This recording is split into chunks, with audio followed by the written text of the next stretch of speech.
Good evening. Thank you for coming. I was first introduced to our speaker's imagination in the bookstore of the Singapore airport. Reading Life of Pi helped me cross the Pacific, blissfully unaware of the usual hardships of air travel. Pi's journey truly awakened me to the power of narrative, and this story has had a powerful effect on my own understanding of my journey as a survivor, as a teacher, and as a creative soul. At the end of the book, Pi attempts to explain himself to the puzzled company officials. Quote, "Isn't telling about something, using words, something of an invention? Isn't just looking upon this world already something of an invention? The world isn't just the way it is, it's how we understand it, no? And in understanding something, we bring something to it, no? Doesn't that make life a story?" Unquote. In the beginning of his subsequent book, Beatrice and Virgil, Henry, the book's narrator and an author himself, has a similar point of view. Quote, "In addition to the knowledge of history, we need the understanding of art. Stories identify, unify, give meaning to. Just as music is noise that makes sense, a painting is color that makes sense, so a story is life that makes sense. If history doesn't become story," he says, "it dies to everyone except the historian. Art is the suitcase of history, carrying the essentials. Art is the lifebuoy of history. Art is seed. Art is memory. Art is vaccine." Unquote. These are powerful thoughts in times when the arts and the humanities are struggling for credibility.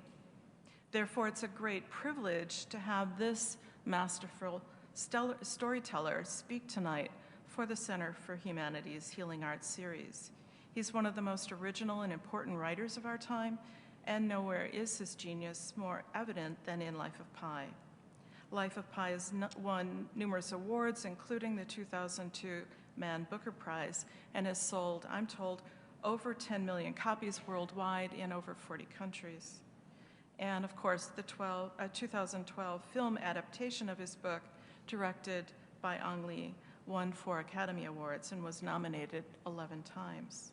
The title of his talk tonight is Healing Journeys, Crossing the Pacific, Dealing with Trauma. Will you all please join me in warmly welcoming Yann Martel.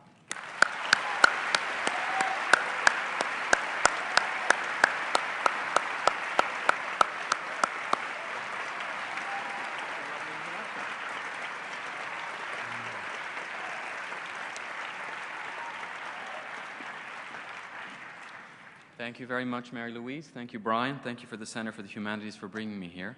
It is a real pleasure being in Kalamazoo. I live in a town called Saskatoon. And I'll be honest, the only reason I accepted to come to Kalamazoo is because it is called Kalamazoo. I love these absurdly named places, because I live in one too. Now, so we have about an hour and a half together, a bit less than that, and I will leave time for question period, because I often find it's engaging to hear from people who either read my book or, to a lesser extent, saw the movie. But I find that dialogue very interesting. So please don't hesitate to ask questions about anything you want. And I believe there's 2 mics on the side there. And if you can't get to them, just shout the question out, and I'll try to hear it, and I'll repeat it for others. So the healing arts. I'll answer that. I'll discuss that, the idea of the healing arts, in 2 ways. I'll start, first of all, by talking about Life of Pi, which I imagine is the book of mine that you're most familiar with, either directly having read it or maybe through the movie. In fact, can I get a sense, who here has actually read the book? So many hands, good. Who's seen the movie? Oh, so a good number of you. Okay, so, well, I'll totally ruin the book for those of you who haven't read it or seen the movie. That's the way it's going to go. So I'm going to talk about Life of Pi, and then I'd like to talk about this curious project that I ran for 4 years in Canada that for a while was a website called What is Stephen Harper Reading?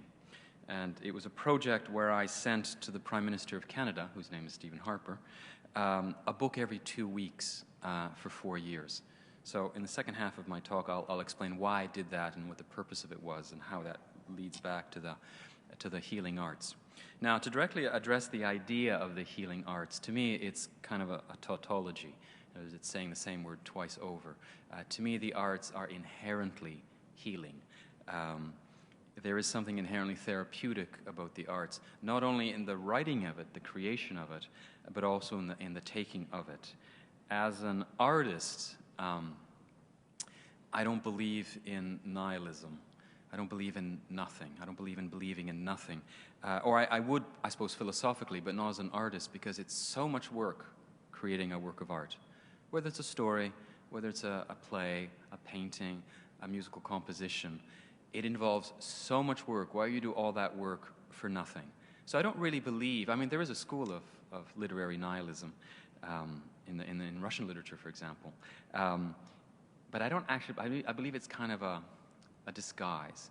They're pretending to be nihilistic, but in fact, if you believed in nothing and everything led to nothing, why would you bother writing a novel? Because after all, creating a novel is creating something. And if you believe in nothing, why create something? And certainly that was my feeling when I began to write. And I'll just very quickly recount how I got to writing. I was not one of those young kids who wrote his first novel when he was 12 years old and that sort of thing. Not at all. When I started thinking about what I wanted to make of life, so in my early teens, I was more taken by politics. Now, I'm from Canada, so our politics are gentler than your politics here. And at the time, the Prime Minister of Canada was a man named Pierre Trudeau, who was this very charismatic man. And also, we have in Canada a parliamentary system, so as we have in the UK. So it's a system where the government and the party and the opposing party are in the same chamber, facing each other. So it's inherently dramatic. It is inherently theatrical. And at that time, in my early teens, we lived in Ottawa. My parents were civil servants. And this was also a time of low security. We were not living in a paranoid world where everyone wants to kill everyone. So at that time, I could very easily go to Parliament Hill. And I could go and see what was called question period, where the opposition asked questions of the government. And there's no security. I would just go in there, walk in, they say, yes, sure, and I'd go to the public gallery. And so I went a great number of times, and I would see the workings of democracy. And I was thrilled by the drama of it. The House of Commons in Ottawa is a particularly beautiful room, very ornate in its neo-Gothic style. And I loved the theater of it. And so I imagined to myself that I loved politics. So as a little sort of teenager, I dreamed of becoming Prime Minister of Canada, the way any number of kids in the US dream of becoming President of the United States. And then I quickly realized that, in fact, public policy I found stultifyingly boring. It was the theater of politics that I liked, that sort of drama. So I went to university, and then I was sort of searching for things to do as a grown-up, being slightly terrified of the working world, because any number of grown-ups that I knew didn't like their jobs. So I was thinking, I better try to find a job that I like. And so for my somewhat checkered university career, I would systematically go through the university catalog, trying to find something that I would like to do. So I'd start with, anthropology, and I did study anthropology for a year. That didn't work. Then biology. Well, I did biology for a while. Didn't like that. Then chemistry, forget that. I'd never understood chemistry. So I sort of went through every letter, the whole alphabet, never finding anything that particularly satisfied me. I finally managed to get a BA in philosophy from the small university I went to. And I love that as an undergraduate degree, but there's not thousands of employers running after you when you have a BA in philosophy. And even my BA in philosophy was somewhat got by the skin of my teeth. And so in those late teens, early 20s when I was at university, I was desperately looking for something to do. And I mentioned this anecdote earlier today, so my apologies to those of you who were at my thing earlier at the Lee Honors College, but I can really date exactly what turned me on to writing, as opposed to any number of other things. And it was, oddly enough, seeing an American movie. It was a movie that won Best Picture Oscar, quite a while ago. It must have been close to 30 years ago. And it was called Reds. by and with Warren Beatty, which those of you who have seen it, or if you haven't maybe heard about it, it was the story of John Reed, who was an American communist who was in Russia during the Russian Revolution, and he wrote a book called 10 Days That Shook the World. And so he went to Russia, saw the revolution, came back, and was hoping that there would be a revolution in the United States, which indeed is a country in sore need of a second revolution, but that's something aside. And so it was turned into this movie by Warren Beatty with Jack Nicholson. And Jack Nicholson played the role of the great American playwright Eugene O'Neill, who was a friend of John Reed. And there's a particular scene in the movie where where Eugene O'Neill / Jack Nicholson is in his hotel room sitting down working on a play. He has pieces of paper in front of him, he's writing. Diane Keaton walks in, and in the movie she plays a friend of O'Neill who is acting in one of his plays, and he berates her for acting poorly in his play. And that scene stayed with me because I happened to have been taking a summer course in theater and had read several plays of Eugene O'Neill. So he wasn't just some name, he was actually a playwright that I had read. And I had never thought of him as a human being. I had never thought of a play as actually created by someone. But there he was, sitting at this hotel room desk with papers in front of him, this incredibly charismatic Jack Nicholson. So I went back that very night with the question in my mind of, can I write a play? What a funny thing to do. And so I tried to write a play. I did write a play, a very, very bad play. I drew a stage on a piece of paper, with a stage front, stage left, stage right, a door. And I tried to tell a story. And it was inept. It was my very first effort. It was inept. But in all my years of university, this was the first time I discovered something that I loved doing. It was really thrilling to be creating a character, giving him words, giving him some sort of plot that he was in, some sort of resolution. It was my statement on life from the vantage point of a little 21-year-old who knew nothing. So it was and I could tell it was a bad play because I was embarrassed to show it to anyone, but it was fun doing it. And so I immediately wrote another play, equally bad. And then I realized that moving plot through dialogue, which is an act that playwrights have, but I don't. Because think of it, a play is only moved through dialogue. Everything has to be understood through people speaking, and it has to kind of sound like natural dialogue. It's very hard to do. Playwrights have that knack, and it's interesting. People who are writers who are playwrights are known only for that, and they don't write anything else, and people who are prose writers don't write plays. It's sort of a divide in the literary world, because you have to have that knack, to have these dialogues that sound kind of natural, that increasingly go up in tension, then go down a bit, then up again, that sort of seesaw. It's very difficult to do, and when you do it well, it's dazzling. And when you don't do it well, it's terrible. So I was doing it terribly, so I switched to prose, because in prose you have expository prose, you can speak openly, you don't have to, you can rely on description, you can tell readers how they're supposed to feel. So I switched to short stories instead, and I wrote many, many bad short stories. And slowly I got better. And what I found it was doing for me is that writing stories was helping me understand life. And everything I've written has always been an attempt to understand something out there. So for example, my first, so I wrote these, let me just finish I wrote all these bad short stories that slowly got better, and then they got a little bit better, and then one of them got accepted in a little tiny literary journal in Canada. I was amazed. I couldn't believe that someone paid me $200 for nothing, but they did. And so I immediately sent 19 short stories to 19 different magazines, and I got 19 refusals. So I thought, well, that's the end of my literary career. But because I loved doing it, I just kept on writing all these terrible short stories. And I slowly got better. And so I won a prize, and then I got an agent somehow, and then it was published. My first book, which was a collection of short stories, which sold all of 800 copies. Welcome to the world of literary fiction. But in that first book, the title story, a very complicated title, is The Facts Behind the Helsinki Rockamatios. And in that story, because of course in a story you have to project something of yourself. So I was a young student who knew nothing of the world, so I would feature students in my story. So it's the story of two students, one of whom, this dates from the early 90s, I think, yeah. It's the story of two students, one of whom, because of a blood transfusion, contracts AIDS. So he's slowly spiraling towards death. And his friend visits him in the hospital in Toronto. And after several visits, he they find that they need something to talk about.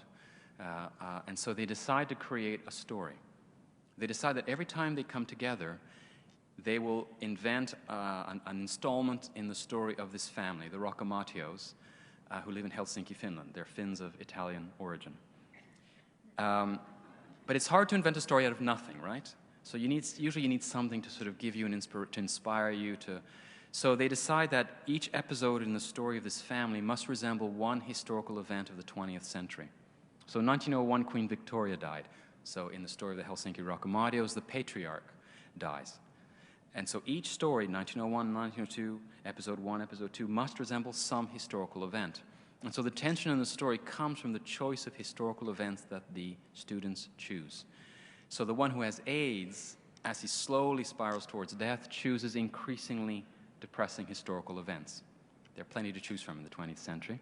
Whereas the one who's healthy tries to choose more positive ones. So the story thematically is, where was the 20th century going? Is it a century of murder and genocide? Or is it a century of emancipation and liberation? It's that tension of how do we read the history of the 20th century. So I wrote that story to try to explore what is storytelling about? What can we do with stories? Where do stories come from? How are they told? What structures them? My next book was a novel called Self. And you're always told by publishers that novels sell better than short story collections, which is true, because Self, my first novel, sold 1,200 copies, which is a 50% improvement over Helsinki. In Self, I was interested, being a young man, I was interested in exploring, this one I remember started with Psych 101. I remember in Psych 101, which is a wonderful course to take. Introductory psychology is great. And one of the things I remember reading in Psych 101 was how men interrupt women a lot more than women interrupt men. And there's other little facts like that this section we were doing on the difference between the genders explored. And I was struck by that. And I realized that, here I'm a male. What is the female other like? And I decided in my first novel to explore the female other. So I told the story of a young man who, while backpacking in Portugal, one night after eating sweet potato, metamorphosizes into a young woman. So he wakes up one morning and he's a young woman, and he remains a young woman for 7 years and then becomes a man again. So I was interested in exploring sexual identity, but also sexual orientation, because don't forget my character, and I always get the he, she right, when he wakes up as a she, he's still in his mind a male heterosexual. So he's attracted to women, which on the outside makes her look like a lesbian. But in her mind, she's a male heterosexual. And slowly over the course of 10 years, she starts changing. So I was exploring the body as sort of a geography. You know how we all say we adapt to our environment? Inuit are short and fat because they're in the Arctic and it's cold, you have to be plump. Whereas, in the tropics, people are skinny because they can let off heat because it's so hot. Well, I was exploring the idea that our bodies themselves are kind of environments that we adapt to. So the male mind supposedly adapts to the male body, the female mind adapts to the female body. I was exploring all those questions.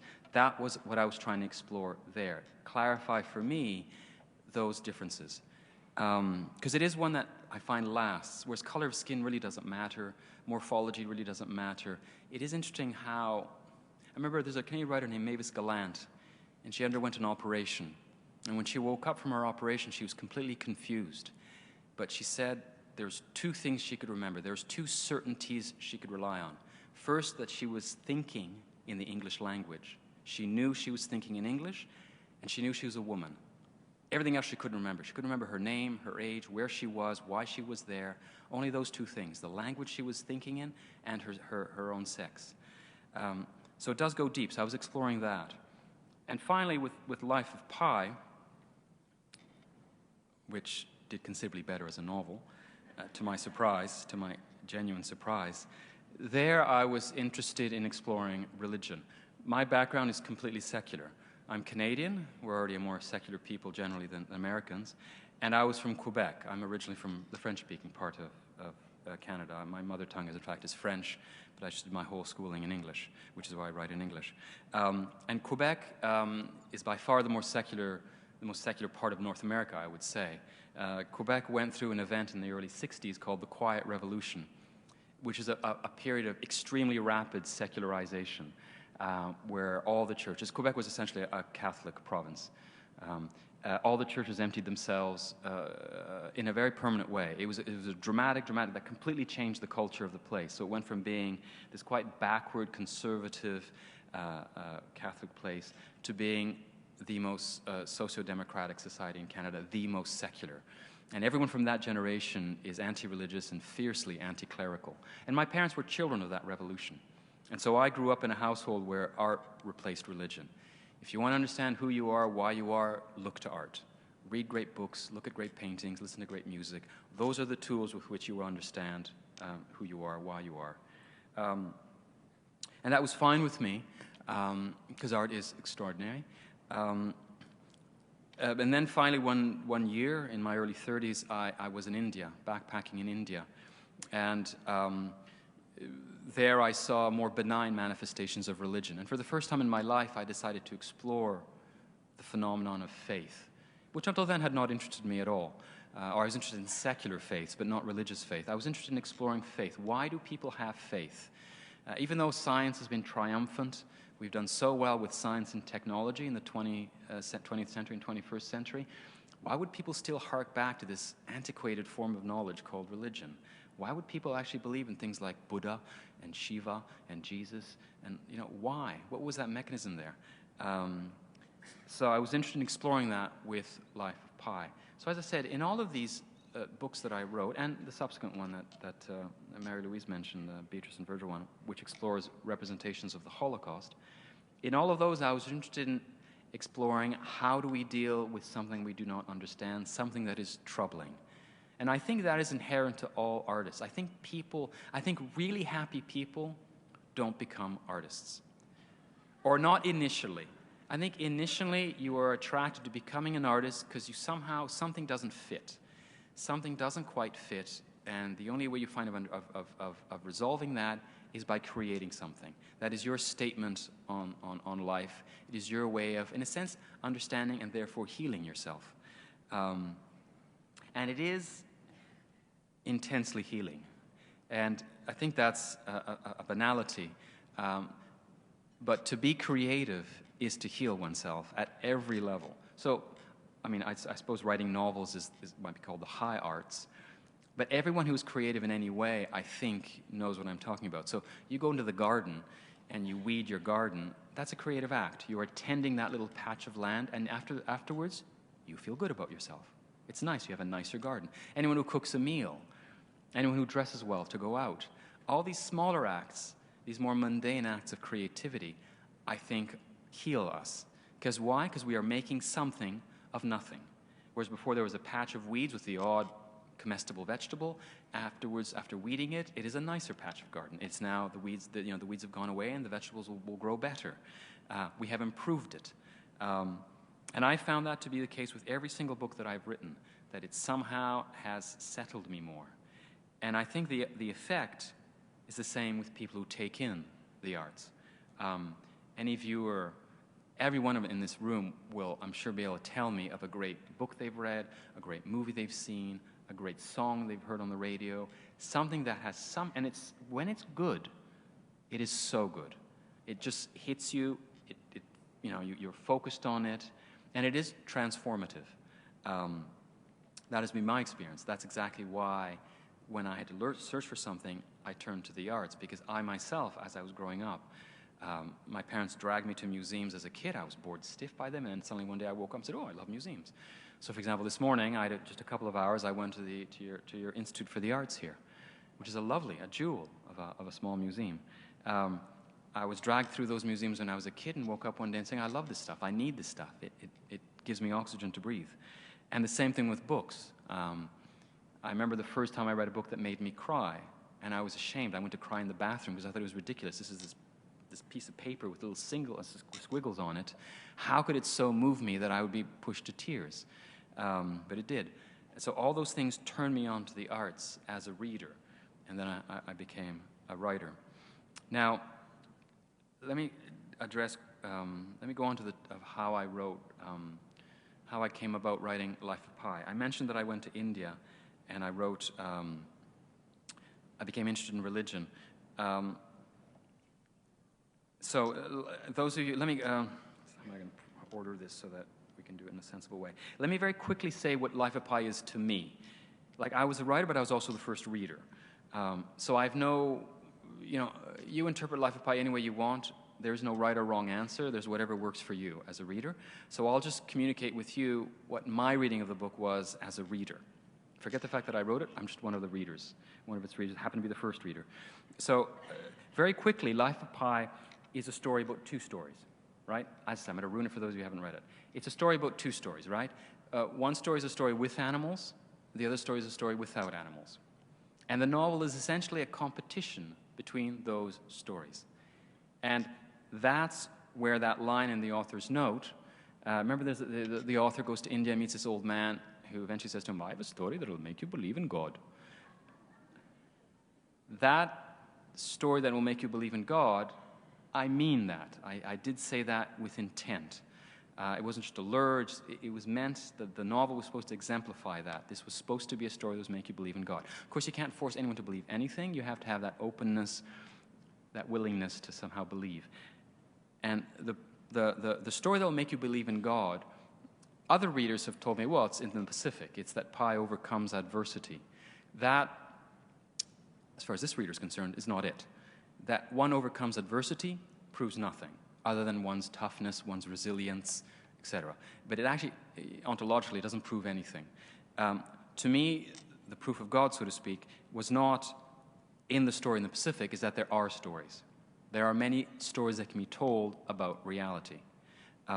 And I reduced it to two stories in competition, one with animals, one without. And if you remember at the end of the novel, Pi goes in the Pacific, the ship sinks, he survives 227 days with a tiger, reaches the coast of Mexico. When a ship sinks, the same investigative process takes place as when a plane crashes. There is an investigation to find out why the ship sank. You don't hear about it because usually ships sinking or foundering doesn't make the news because no one dies, but it is the same process. So he reaches the coast of Mexico, and two Japanese investigators come to meet him to talk with him about the sinking of the ship. And in part 3, what you have is the encounter between a skeptic and a believer. The investigators are the skeptics, Pi is the believer. They don't believe his story, and so he comes up with a second story, if you remember, the story without animals, where instead of surviving with 4 animals, there's 4 human survivors. There's Pi, his mother, the French cook, and a Taiwanese sailor with a broken leg. And he tells him that story, and that story, no more than the first story, explains the sinking of the ship, which is really all the investigators care to find out about. That's what they're there for. They want to find out, why did the ship sink? What can we learn from that? So neither story explains that, so they're about to leave. And if you remember, Pi then asks him the key question in the novel, which is the better story? He doesn't ask him which is the true story, because after all, they weren't there. He was there. He's the only witness to whatever happened in the Pacific during those 227 days. Both stories start with the sinking of a ship. Both stories end with one human survivor who's lost everything in his life reaching the coast of Mexico. In between those two, there's no other witness but Pi. Everything comes through Pi. So he asks him, which is the better story? And if you remember, the younger investigator, Mr. Chiba, immediately says the story with animals. That's the better story. And Pi says, yes, thank you, and so it goes with God. That little "and so it goes with God" line links back to that this is a story that will make you believe in God. What I was trying to point out is that belief in God is also simply a belief in a better story, for which there's no factual proof. You must take someone's word for it in any belief in God, whether it's a prophet, a book, whatever. And I say that of any religion, or if you happen to be directly illuminated by God, maybe then you don't have to rely on someone else, but essentially belief in God relies on someone else, someone else's witness. And so I set those two stories in competition and Pi asks of the investigators, and I ask of the reader, which to you is the better story? Which do you want to believe, the story with animals or the story without? Now, both are doable, right? Both are plausible. Both are possible, and one is less plausible than the other. I mean, it is possible for a tiger to survive in a confined space. they do every day in zoos. There are shipwrecks, including shipwrecks with animals. There even are plants that eat animals. Not usually as large as ones as Pi finds in the Pacific. You know, Venus flytraps are considerably smaller than Pi's island, but still, that is not impossible, just implausible. So you have these two stories in competition. And by my reading of the book, when I was writing the book, I said to myself, why would someone choose the lesser story? Why would someone choose the story that isn't the better story? Our time on earth is so short, why not choose the better story? So long as the story isn't flatly, factually impossible, then why not believe the better one? So I wrote Life of Pi as a result of a certain fatigue in myself. I studied, as I said, philosophy at university. I was quite good at it. I was good at being reasonable. And what happened in my life is that reason, in a sense, got out of control. I was becoming too reasonable. That pushed away religion was not a problem at all. But what I found is that it was also starting to push aside art. You have to be able to suspend disbelief to believe in the arts. And being overly rational, I was having more difficulty doing that. So, for example, novels especially were suffering. Because, you know, any novel to work, you have to suspend your disbelief. That's the first sign of a book that doesn't work, is if you can't suspend your disbelief. If either it's so poorly written or there's so many factual mistakes that you say, oh, this doesn't work for me, I don't find these characters plausible, etc., that's a novel where you haven't suspended your disbelief and it doesn't work. You have to suspend your disbelief to believe in the novel, and once you do suspend your belief in the novel, it works. It works its magic. And in fact, it's exactly the same thing with religion. You know, religion doesn't work is a cult. A religion that works is a religion. You know, you have faith. You have to make that leap of faith. The leap is the same. And I was finding that I couldn't make a leap of faith in terms of religion. That was fine. But my leap of faith in art was also suffering. And so, luckily at that time, I happened to end up in India, and not, let's say, in Switzerland. Because in India, those of you who might be familiar with India, is a dazzling country. They speak over 700 languages. It's an extraordinarily diverse country where hundreds of languages are spoken. So many religions every major religion on earth is practiced by someone somewhere in India. It's an extraordinarily diverse country. And I saw there how all stories are possible and we're the better for it. And so I got to India and I suddenly realized that I was too beholden to reason. And what could I do about that? And I noticed a number of things in India. One of them, as I said, was the more benign presence of religion. It certainly isn't always benign in India. I don't mean to simplify the situation, but from my perspective as a backpacker, I saw any number of people going into temples, going into churches, going into mosques in a way that was completely inoffensive. And because they were religions alien to me, Hinduism, Islam, Jainism, Buddhism, I didn't have a gut antipathy that I had for Christianity. And so I was taken by that. I was taken by the beauty of the ceremonies. You know, when you see in a mosque 200 people, Muslims pray together, and they do it literally together. They move together. So to see 200, 300 people move in synchronicity is a beautiful thing to watch.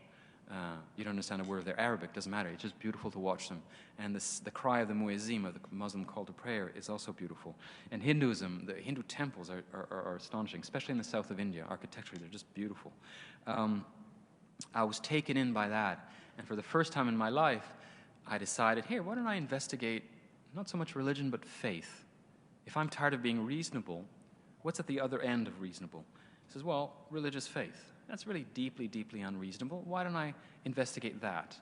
You know, that'll be what I'm going to try to do with this story. Investigate religious faith, which I don't have, don't share, I didn't particularly respect. But in this case, I will posit a character who has faith, and we'll see what happens to him.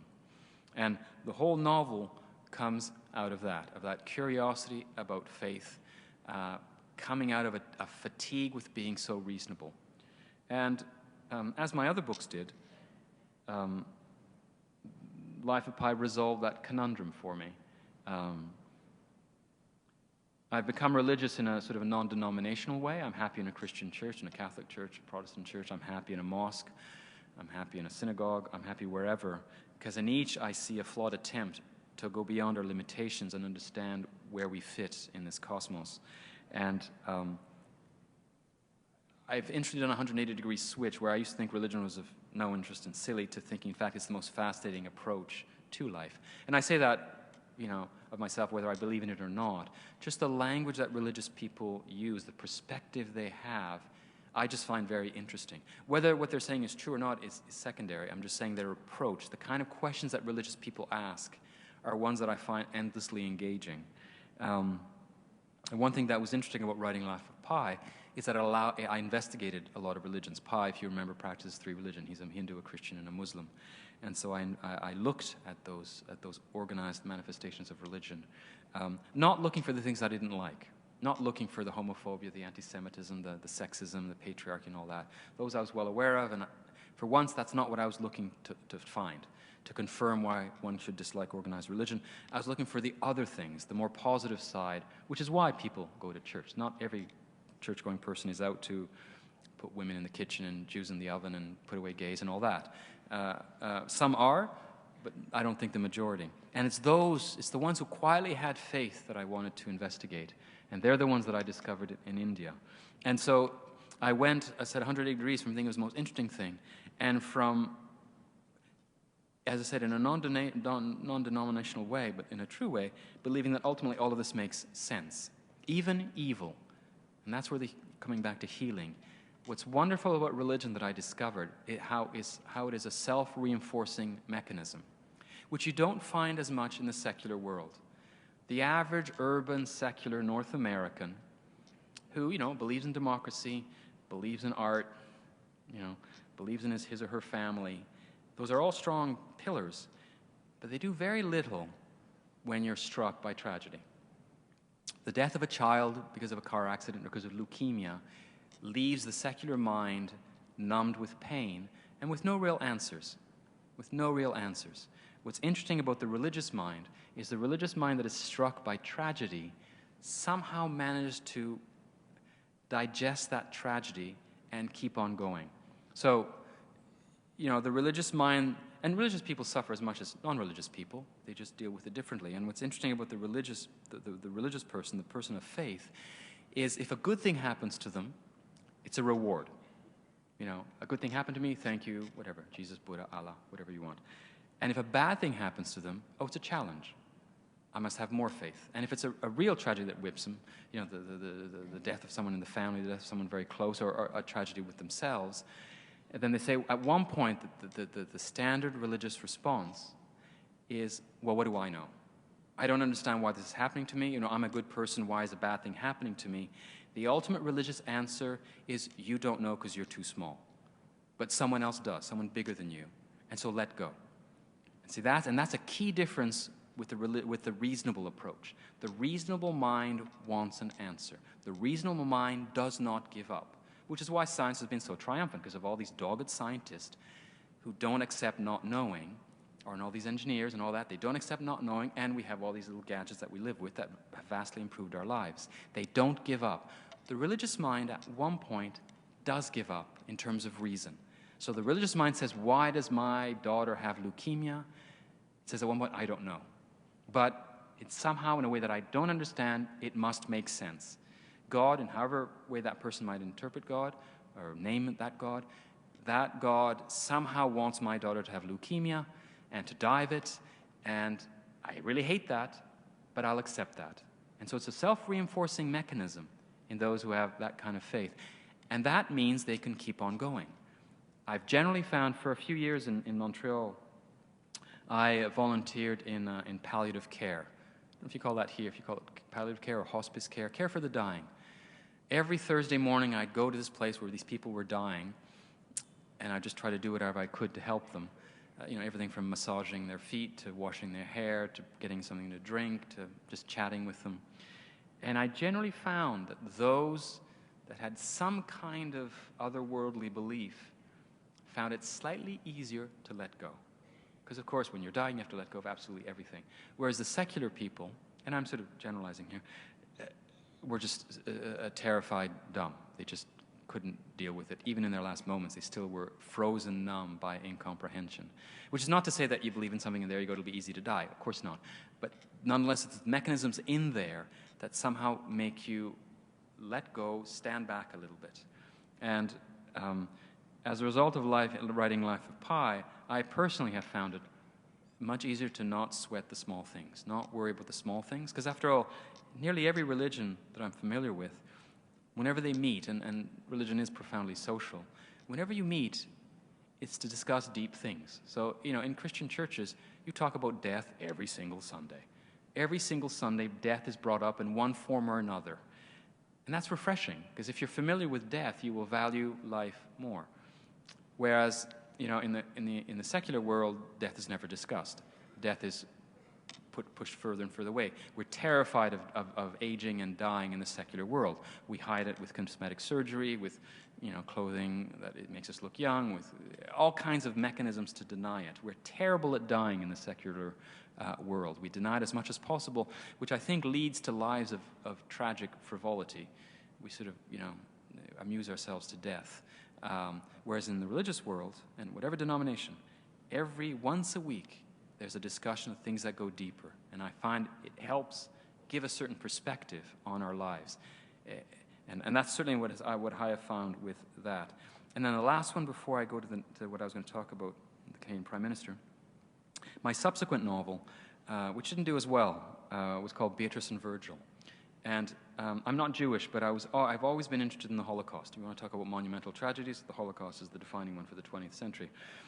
As a kid growing up, I read books on the Holocaust, I saw movies on the Holocaust, and it always struck me, not just because it was a monumental tragedy, and it was anomalous in terms of monumental tragedies. Because, when you're a kid, eventually one war resembles every other war. And sure enough, the mechanisms of war are quite similar.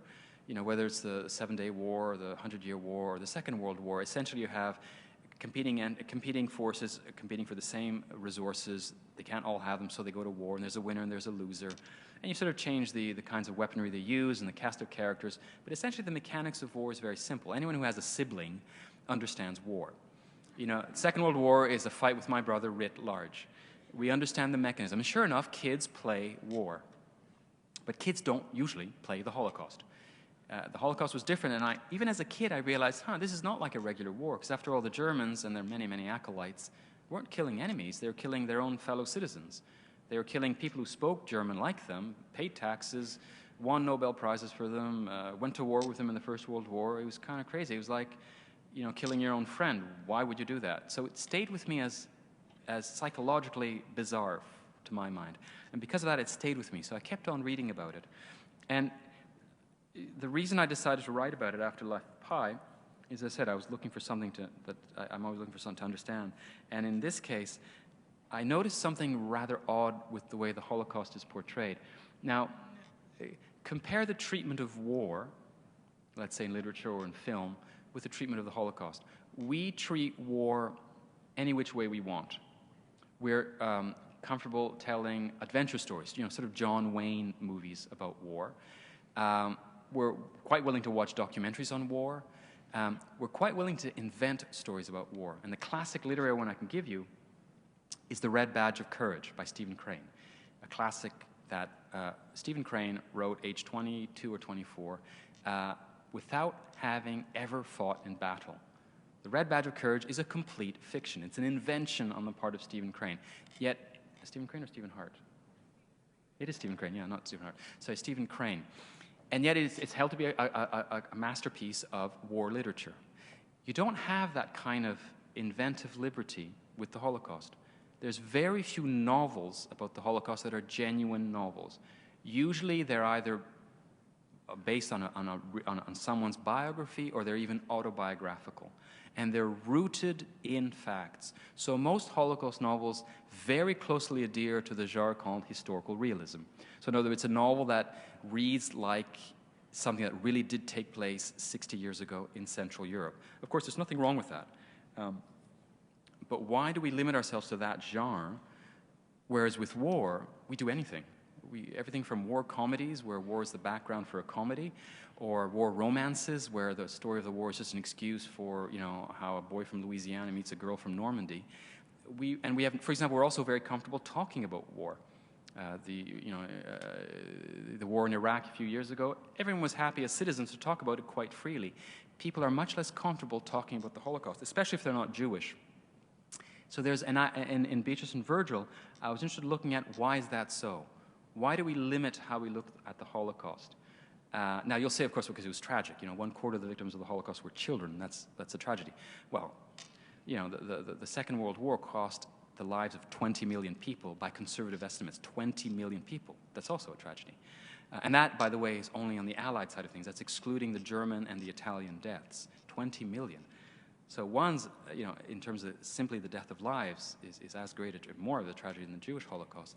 And yet one we talk about very freely, one we don't. And my point in all that is that do we lose something by limiting how we represent the Holocaust? The fact that we talk any which way about the about war, do we not gain something from that? Do we not bring it closer to us? And I found that we did, because I found that, whereas war comes with a small w, there's any number of wars. The Holocaust comes with a capital H. It's like it's a specific event. And in a sense, we're comfortable to make anything of war. We don't do that with the Holocaust. And I think what we ultimately lose is freshness. A war story will remain ever fresh. Because, if I say I'm writing a war story, you would ask, well, what war? What century? Where does it take place? And also, the roles in war are very varied. You have the generals, and you have the corporals. You have the traitors. You have the home front. You have the people right at the battle scene, and you have people behind the scene, behind the front line. And also, these roles are changeable. The corporal can be promoted. The hero can become a traitor. All these roles are changeable. Whereas in the Holocaust, the roles are fixed. That my Nazi guard at Auschwitz maybe went home and liked Wagner is irrelevant. He's there to victimize. And the Jewish victim, whether that victim is an accomplished doctor or a lovely young woman who keeps a diary, is irrelevant. She's there to be a victim. And the roles are in no way mutable. There's many things that limit how we can tell stories about the Holocaust. And the problem with that ultimately is, because of that, we tell them always in the same way. And there is not a routine, but there is a similarity to Holocaust narratives that after a while, if you read a lot of them, does slightly become numbing. And what we need is the intrusion of the art. Now, why am I saying all this? Sorry, why this long discourse on that? Is because if you want healing on the Holocaust, we ultimately have to let loose art on it, which does happen in the visual arts. There's much more irony applied to the Holocaust in the visual arts than there is to the literary arts. I guess because words are so precise. There's not a million ways to interpret single words.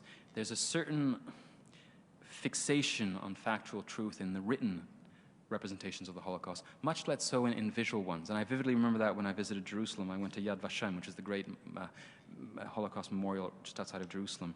And at the end of the museum, there's a gallery.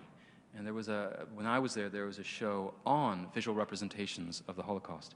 And one of them I remember vividly was a short clip of Hitler giving a speech. And the artist had superimposed on Hitler giving a speech, he played with his mustache.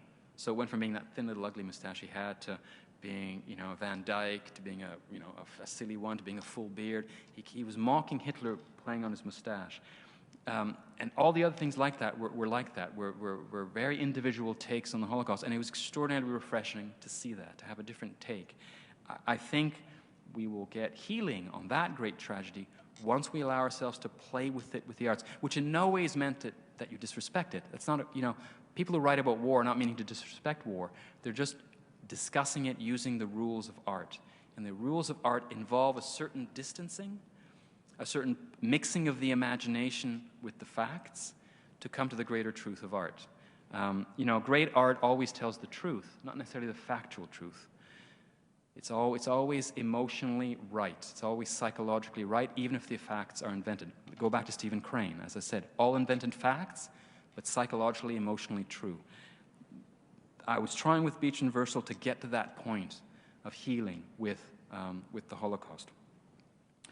Sorry, that was a bit of a ramble.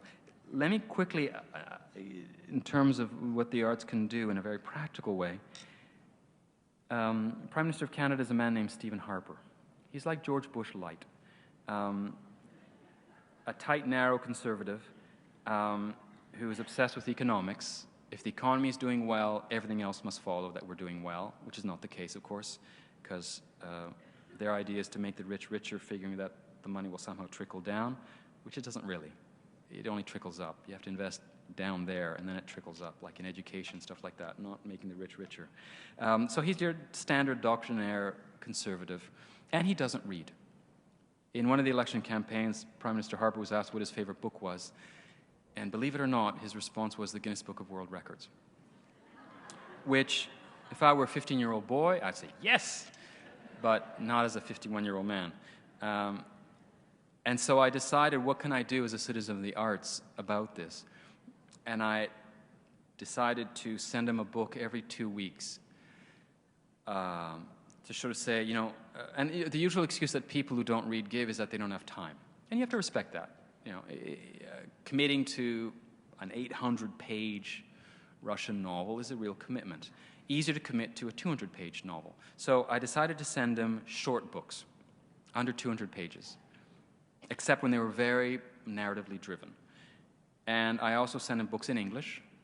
I sent him 2 in French because he has made credible efforts to learn French. And generally I sent him works that were relatively accessible, so not hyper-experimental books that you couldn't make sense of. And I sent him a book every 2 weeks with a letter explaining why he would be enriched if he read that book. And the letters were eventually published. I had a website where I had all the letters, and eventually the letters were published as a book. And I got into trouble with that because I was accused of being elitist, that just because you read, you think you're better. And I said, well, no, I don't. But I don't want a prime minister who's a half-literate. For some reason, you know, just as I want our children to read, why would I want my prime minister to read? You know, is literature just entertainment? Is that all it's about? No. You know, the best way to understand the world is through literature. You either travel to a country or you read about it in literature, and both of those ways you'll really get to know the country. And so I did that, and I tried to be wide-ranging. So I sent him the novels, poems, plays, children's stories, the odd religious texts. I sent him the Bhagavad Gita. Very, very little nonfiction, because I was defending the literary word, the way we invent with the word.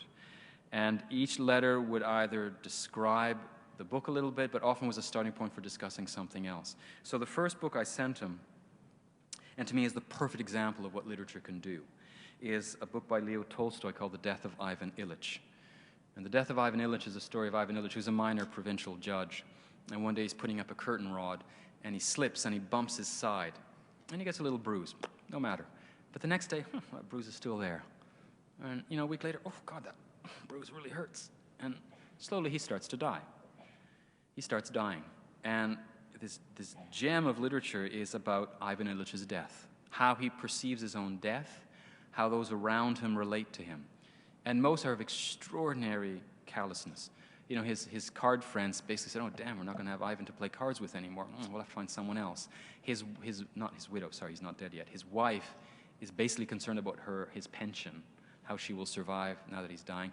The only person who understands what Ivan Ilyich is going through is a servant boy named Gerasim. He's the only one who says, Master, you are suffering. Is there anything I can do for you? And Ivan Ilyich discovers that if Gerasim holds his feet up in the air, he feels better. So Gerasim sits there with Ivan Ilyich's feet on his shoulders, and he's happy to do that.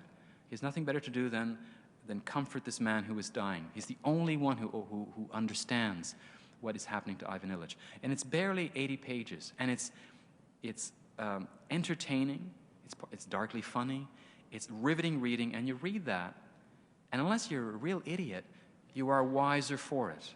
Because you've died like Ivan Ilyich. Because, of course, what great art does you is it pulls you out of yourself and makes you live someone else's life. So you read The Death of Ivan Ilyich, and you die with Ivan Ilyich. And then you resurrect, and you know that much more about what it is to be alive.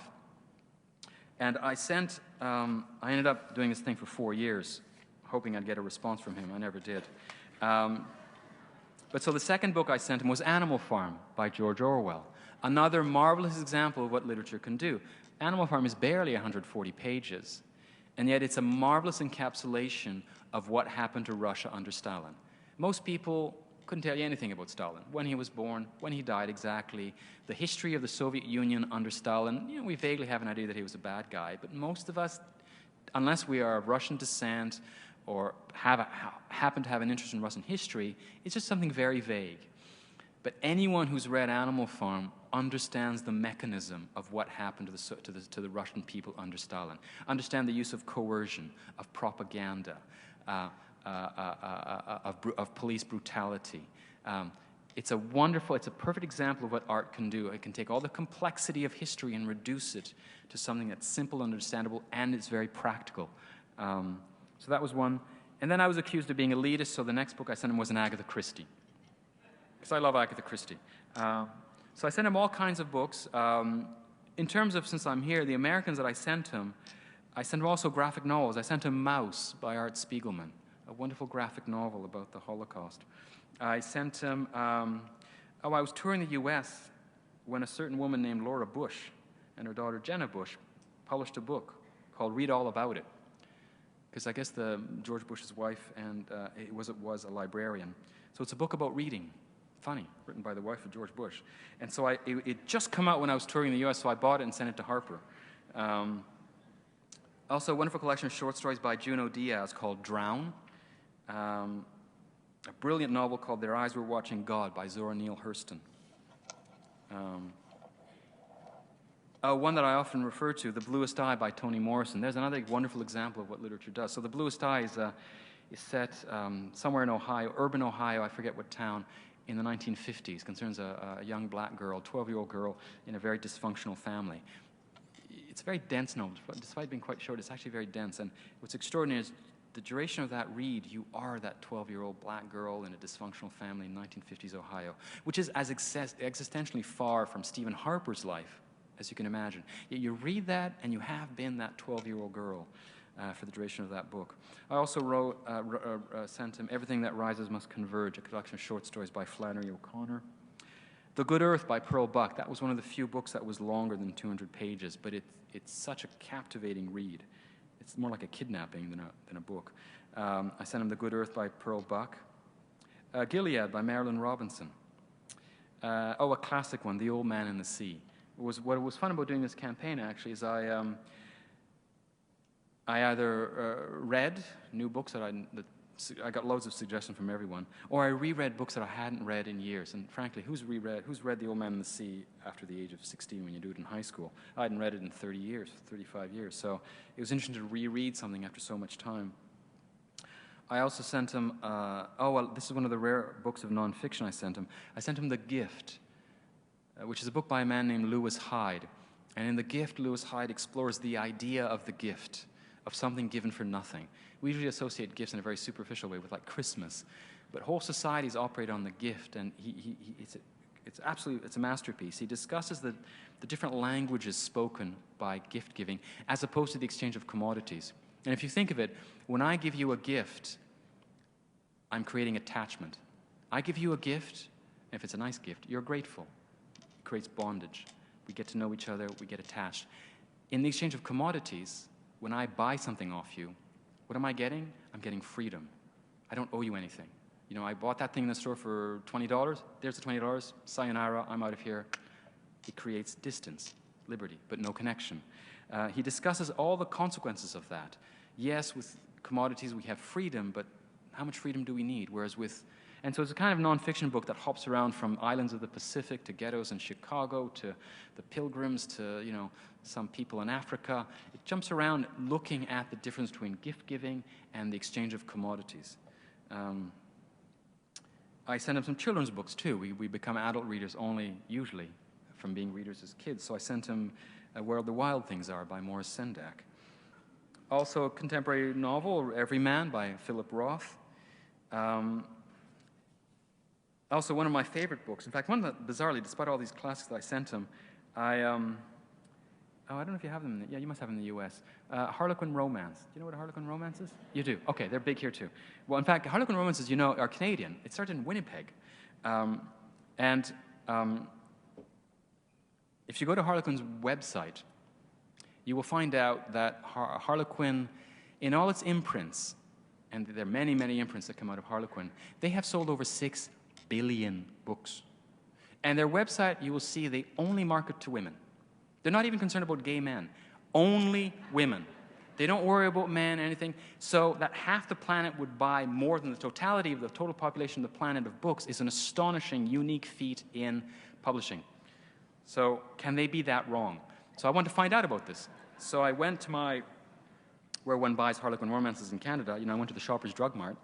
And I bought a ludicrous masterpiece called, and I kid you not, it was called The Virgin Secretary's Impossible Boss. And it was about a woman named Andrea Buttonfield, who was extraordinarily beautiful, but still a virgin at age 30, and her impossible boss named Linus something, who was strong, muscular, handsome, and a multimillionaire. And they probably get stranded in northern Scotland with a winter that makes even Saskatchewan winters sound like tropical. And, they find an inn that has only one free room with one bed. And it's about them falling in love. Completely ludicrous, but wonderful escapism. And I, in many ways, remember that book more than some of the other classics that I sent him. And let me just quickly finish whatever. Oh, another, I don't know why I'm throwing all this literature back at you. It's your own country. I should give you all the foreign ones that I sent. A great book called Property by Valerie Martin, which is unjustly known. It's about a family of slave owners in the 19th century, and about the effects of that, the effect of treating people as property, which not only poisons their lives, the slaves' lives, but poisons their own lives, the slave owners. How dehumanizing someone else dehumanizes you. Really a great book. Also Sherman Alexie, The Absolutely True Diary of a Part-Time Indian. Very funny, very sad. So of all of those, I was trying to humanize my dolt of a prime minister, who never, ever wrote back to me directly. I got, eventually, quite randomly, 7 letters from his correspondence staff. Now, frankly, if you write to the President of the United States, you'll get a letter back. Not from President Obama, but from one of the probably dozens and dozens, if not hundreds of correspondence staff officers that he has. I got, over the course of the 4 years, 7 letters. All of them like 2 or 3 lines. Dear Mr. Martel, thank you for sending this book to the Prime. Please be assured that he is, glad to have received this book. Thank you very much. End of story. Nothing more substantial than that. And considering I'm quite well known in Canada and he's the Prime Minister, this was a good opportunity to sort of discuss somehow the role of reading. And he could have completely lied, of course, being a politician. He could very well have lied and said, oh, of course I read. I love Shakespeare. I read Shakespeare every night before I go to bed. And he could have outright lied, and that would have shut me up. But because he never responded, I had to keep on going. And I finally gave up. I finally did give up after 4 years. When I sent him 100 books, I said, that's enough. I have other things to do. And I then sent him, I went to the other polar extreme. Instead of sending him really short books, as a 101st book, as the very last one, I sent him The Complete In Search of Lost Time by Proust, which is a big, fat, 3,000-page tome, and saying, be sure before you die to have read this. So there my attempt was, once again, to reach at the kind of understanding that we have through reading. And it's a tricky one, because for the whole 4 years that I was doing that, I had to be careful, because initially I just started out of a sense of negativity, of anger. Like, I don't like you as my Prime Minister. I, in a sense, will shame you. But that's not a positive emotion. I couldn't go on for 4 years like that. So eventually I got lost in the books that I sent him. But I still had to sort of say, why am I doing this? Why would it make him better? And I finally came to the conclusion that what it is I don't care if ordinary citizens read. It's not for me to tell people how they should live their lives. You do what you want. You want to watch hockey every night? You want to watch a reality show? Go ahead.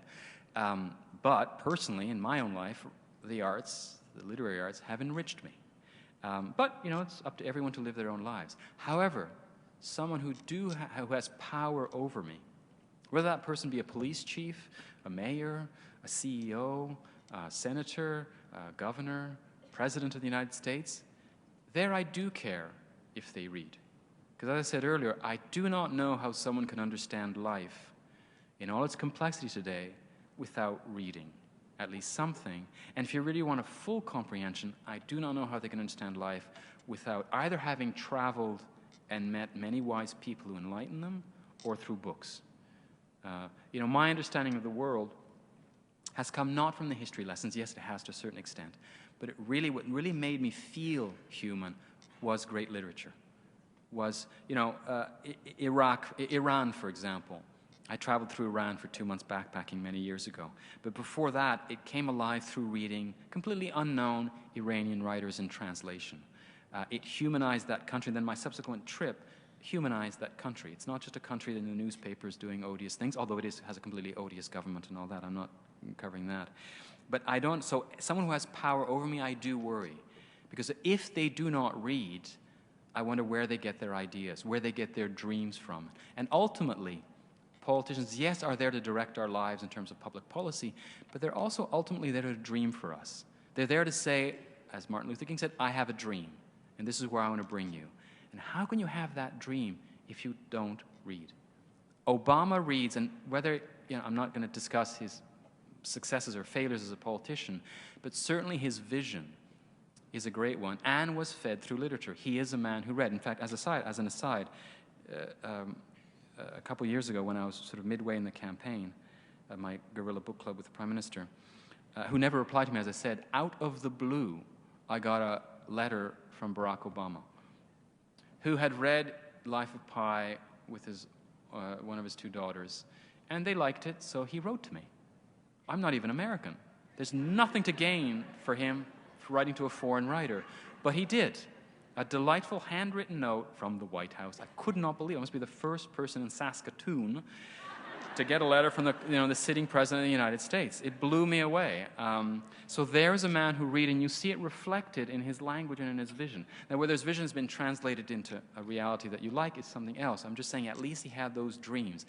And what I found with people like Stephen Harper, and this country is full of Stephen Harpers, is you have people with very tight, narrow dreams that aren't really, they're just sort of managing the ship, and they're not leading us to anywhere. There's no great project afoot. And I think those projects can only be nourished through literature, through reading, not just, economic theory texts and stuff like that, but through the kind of dreaming that we do through literature. That's what I was trying to do with those letters, and nothing came of it, except for me a certain pleasure in rediscovering or discovering literature. Because as I said, many, many people wrote to me making suggestions about what I should send. And for him, somewhere in his office, there's a box full of books. Should we can we raise the house lights a bit? Why don't we have a bit more of a sort of a discussion? So please feel free to ask questions. I believe there are mics somewhere on the side. And otherwise, if you can't get to them, I can...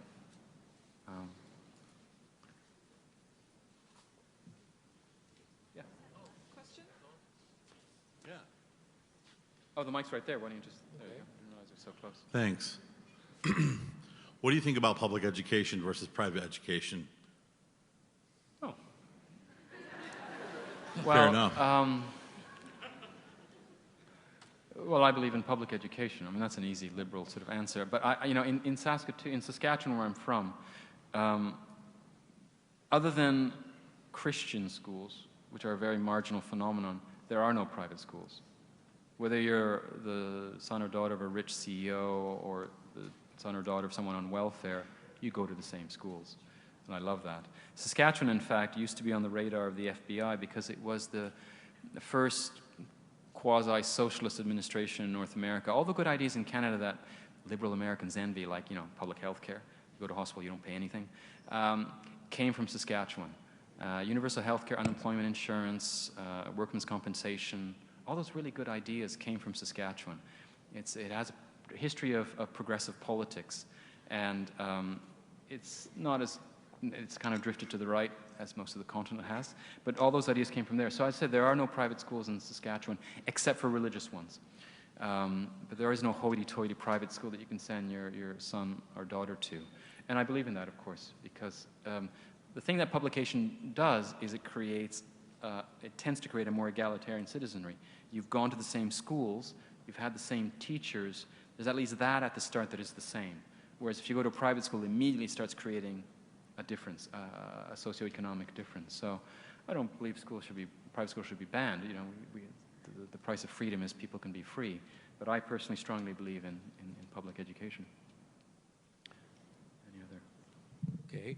Yes. I'm interested, I think like many of us, in the Holocaust, it's obviously a very specific thing, and I'm what interests me here is that you are exploring the phenomenon of war as opposed to the phenomenon of genocide, a very specific genocide. And I think that other genocides, if I'm not wrong, have a bit of that art and literature. There is sort of a sense of the last remaining man standing somewhere, or a culture that has nearly died out. And you know, I think of Bradbury or The Last Mohicans. There seems to be a literature there, but I wonder, I think that there is something specific to the genocide in the Second World War, and I'd like to hear more on that. Well, you want to think about that. The thing about the Holocaust that, as any Holocaust historian will point out, it was truly unique, because most every other genocide before and after has been, I'll say it really crassly, has sort of had a utilitarian purpose. So, for example, one of the first genocides of the 20th century was the genocide of the Armenians in Turkey. The Armenians in Turkey are a group that practice a different religion from the other Turks. They're Christian as opposed to Muslims. They speak a different language, have a different culture. When the Ottoman Empire started to founder, and there's a rise of Turkish nationalism, those Armenians were in the wrong place at the wrong time, and therefore they are basically exterminated. But the Turks who perpetrated that only wanted to get rid of the Turks who were in the Anatolian Plateau in the middle of Turkey. The Turks only wanted to kill Armenians who were in the middle of the Anatolian Plateau, in the middle of Turkey. They didn't care about Armenians who were in Syria already, or in Armenia, or somewhere else. So that was a sort of a geographic genocide. Most every other genocide is like that. Same thing in Rwanda, for example. The Hutus and the Tutsis, who, if you don't know, look all the same. I mean, you can't tell them apart. They, once again, was competing for resources. They wanted to get the Tutsi extremists wanted to get the Hutus out of there. Once they left, fine. And that, once again, is qualitatively different from the Holocaust. What was unique with the Germans, with the Nazis, was their view of Jews as a disease. And just as, you know, the World Health Organization doesn't want to get rid of Ebola just in one country, you know, just in Sierra Leone, and let's forget about Liberia. That makes no sense, because it'll just spread again from Liberia. No, in an epidemic, you want to get rid of the disease everywhere. The Nazis' view of the Jews as being kind of like a human disease, and therefore they had to be exterminated everywhere for the welfare of the human species. That kind of exterminationistic view, that hygienic view of Jews, was unique in the extremity of that hatred. So that's why I was interested in looking at that one.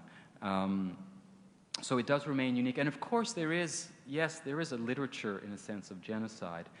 But what I was pointing out is how limited its tools are. In the literary way, how limited the tools are. As I said, a Holocaust novel inevitably will take place between 1933, when Hitler was elected chancellor, and 1945, when the Nazi regime was brought down. Inevitably will take place no further west than France, and no further east than Western Russia. You know, and the geography, in fact, will be much more restricted than that. And it'll be restricted in geography and in time and in characters. It's rare that you'll read a Holocaust novel that is set, I don't know, in Antarctica in 2003, or in Scotland in 1952, or, I don't know, in Africa in 1714. You know, and I'm saying, why do we limit that? As I said, there are, in terms of war, I said, you know, there's comedies, there's science fictions, there's westerns. We do anything we want with it. So there is a literature of genocide, but it's just more limited. And I was trying to point out, with middling success with readers, in Beatrice and Virgil, the damage that limitation might do. Yes? More of a mundane question. Life of Pi is your best-selling novel. If you had to offer up one of your deeper composures, what would you recommend? If I was to offer one of my what? Your deeper, like one of your favorites that you've written. Oh, I was like asking which is my favorite child. I like all the books I've written. I mean, you know, Life of Pi I couldn't believe how well it did. I mean, it's a book about religion and animals. I was surprised. But I like all my books. Some, you know, for example, Beatrice and Virgil, it didn't do as well, probably is not good as a novel, but I invested myself in writing it, and it spoke to me. Don't forget, you know, when you're a reader, you're also immediately afterwards, when you're the writer, sorry, you're immediately afterwards its first reader.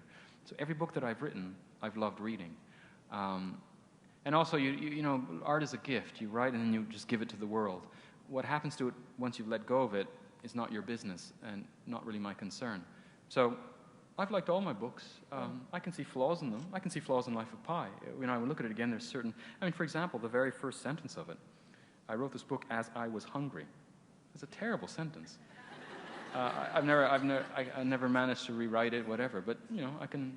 But at one point, you know, the great lesson in being a writer, in fact, as a human being, is to let go. You do your best, then you let go, and you hope for the best. But I've loved all my books. In fact, right now, Life of Pi to me is very much the past. I wrote it 10 years ago, 12 years ago. Right now, I'm focused on my next novel, which I'm just in the process of trying to finish now, doing the last editorial revisions. And so right now, that's the one that not that I love the most, but is I'm the most aware of. Hi, thank you for your talk. It was very far-ranging and interesting. I have a question for you about the current situation in Ottawa. And I didn't really realize until you were talking that Ottawa was such a secular place. And I'm wondering if you might comment on how you feel the healing might go after the shooting in Ottawa yesterday in a society that you view, or that you've told us about, has been very secular. Thanks. I think the healing will happen fairly quickly. I mean, even in the secular world, we're not that naive. I mean, there are wars going on all the time. There are murders committed in every city every day. I think that the problem, in fact, is what's going to be made of that tragedy. It is a tragedy because a 25-year-old corporal who's a father was killed. So that poor man's orphans are going to have a much harder life, a much sadder life.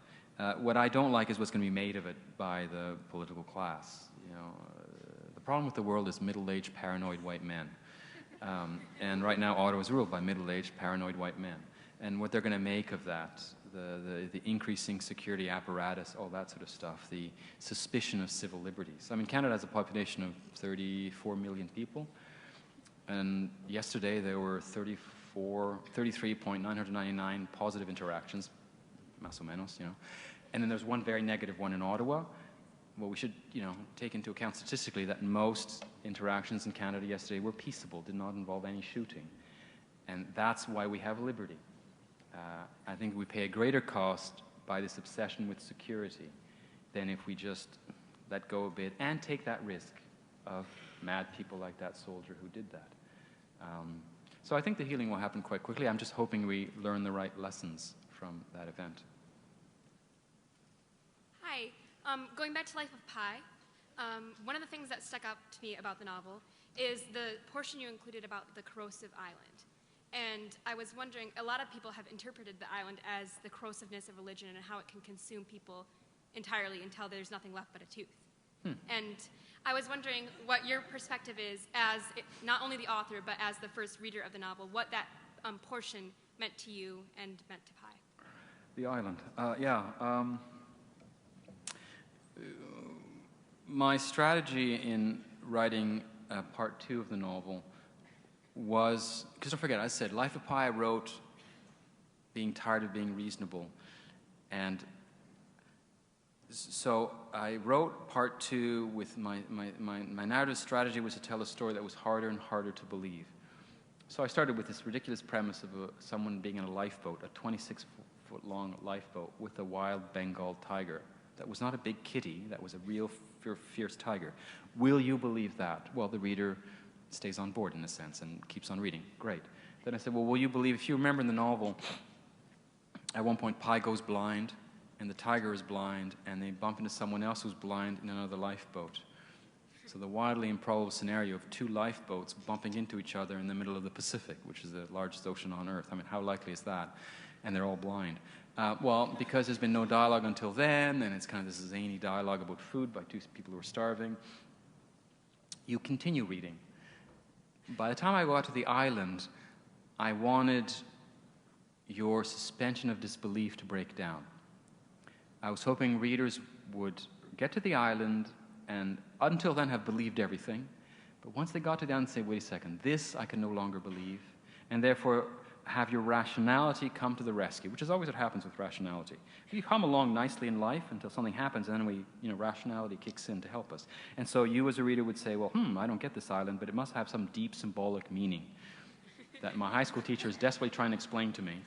And, whatever, I'll move on. And one day if I meet the author, I'll ask him. That was fine. Then I was hoping you'd keep on reading the book and get to part 3, where there is that second alternate story, you remember? Which is short, nasty, and brutal. And I wanted that one to be short, nasty, and brutal, and have you say, oh, I don't want this. I'm going to go back to the other story. I'm much happier with the other story. But if you're going to take that other story, you had to take the island. So I wanted you, therefore, if you're going to take that first story, to have to take the island and therefore have to say, well, I'll stop being so reasonable. What do I know about meerkats? What do I know about algae? Sure, I'll take it.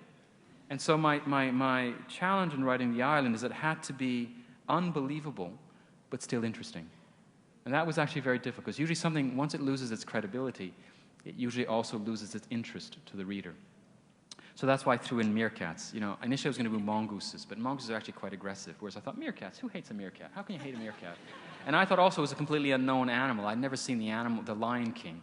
I didn't realize it featured meerkats, so I struck upon this funny little animal that happens to be also quite popular. But it has no symbolic resonance as far as I know. As far as I know, no religion uses the meerkat as a symbol for anything. It's just a really funny, cute animal that I hope is highly likable to the reader. And the whole biology of the island, that it turns acidic at night, and that leaves aren't acidic, that branches are acidic, was just to keep you interested while having you shake your head in disbelief. Because I wanted you ultimately to say, well, it doesn't matter. I will forget my disbelief and believe that story, and therefore be the better for it. Make that leap of faith of stop being so reasonable and just somehow feel better about yourself and about poor Pai Patel.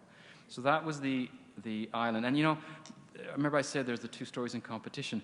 In an earlier draft of the novel, because there had to be a pendant in each, one thing in one story had to have some sort of reflection in the other. So, there's 4 animals in one, 4 human survivors in the other.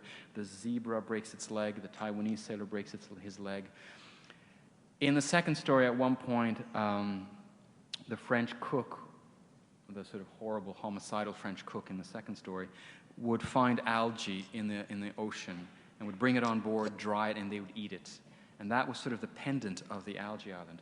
But finally, it was kind of uninteresting and not very credible, this thing with the algae, and it didn't really fit, so I just cut it. So the island is the only thing that doesn't have a pendant in the second story, the more compressed, horrible story. But that's the role I wanted it to be. It was not to be a symbol of anything religious beyond being something that floated just beyond what you could reasonably believe. And if you're going to take that story, you had to also believe in that island. You had to make the leap of faith.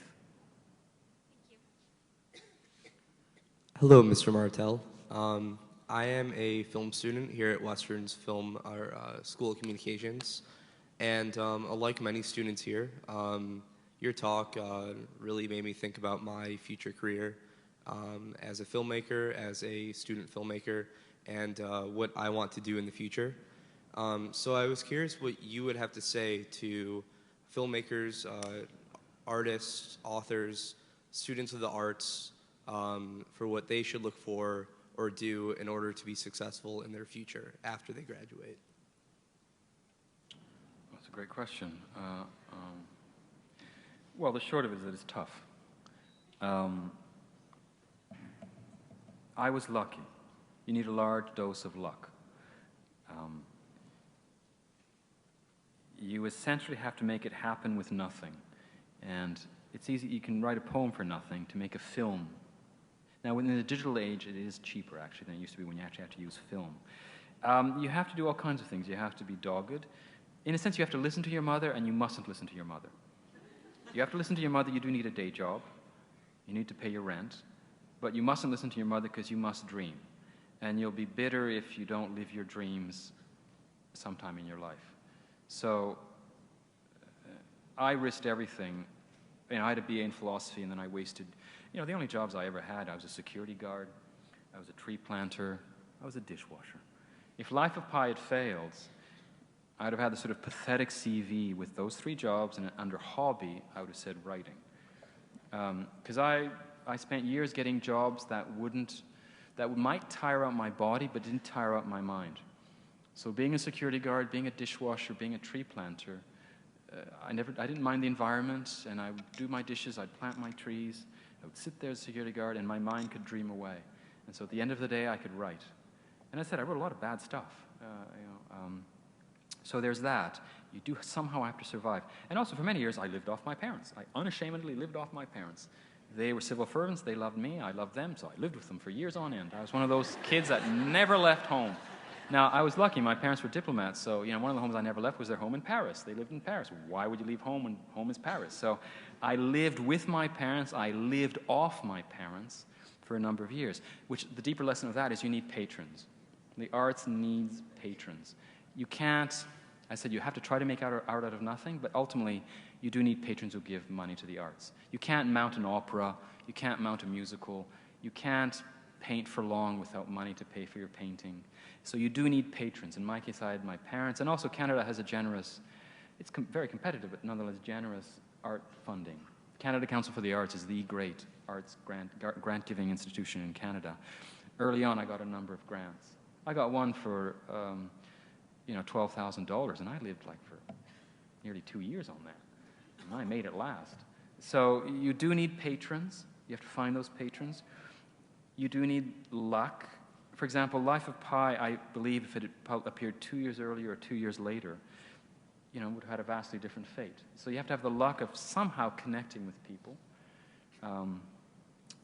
It's incredibly hard work. It is not easy writing art. You may think that Life of Pi, it'd still take me 4 years to write.